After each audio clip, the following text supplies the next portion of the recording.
Hi കൂട്ടുകാരെ, ഇത്രയും വ്യത്യസ്തതയുള്ളൊരു പക്ഷിയെ കൂട്ടുകാർ കണ്ടിട്ടുണ്ടാവുകയില്ല. നമുക്ക് നോക്കിയാലോ. ഇന്നത്തെ കഥയാണ് ഇതെന്തൊരു പക്ഷി.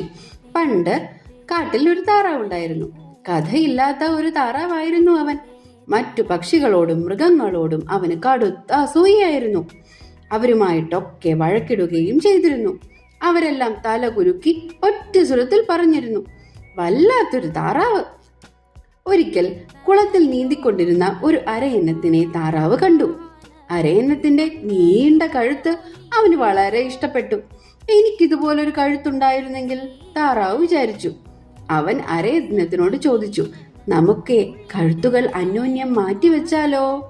നീ എന്റെ കഴുത്തെടുത്തോ, ഞാൻ നിന്റേതെടുത്തോളാം. അരയന്നം കുറച്ചുനേരം ആലോചിച്ചു. അതിനുശേഷം സമ്മതിച്ചു. അങ്ങനെ അവർ കഴുത്തുകൾ തമ്മിൽ മാറി. നീണ്ട അരയന്ന കഴുത്തുകൊണ്ട് എന്തു ചെയ്യണമെന്നറിയാതെ താറാവ് കുഴങ്ങി. അവൻ കഴുത്ത് വശങ്ങളിലേക്ക് തിരിച്ചു നോക്കി, ആവുന്നത്ര നീട്ടിപ്പിടിച്ചു നോക്കി, വളച്ചു വൃത്താകൃതിയിലാക്കി നോക്കി. എന്നിട്ടൊന്നും ഒരു സുഖവും തോന്നിയില്ല. ഒരു ഞാറപ്പക്ഷി താറാവിനെ കണ്ടു. നീ താറാവുമല്ല അരയന്നവുമല്ല, ഞാറപ്പക്ഷി പറഞ്ഞു. അവൾക്ക് ചിരി വന്നു. ഞാറപ്പക്ഷിയുടെ ചിരി കണ്ട് താറാവിന് ദേഷ്യം വന്നു. ഞാറപ്പക്ഷിയുമായി വഴക്കുണ്ടാക്കി.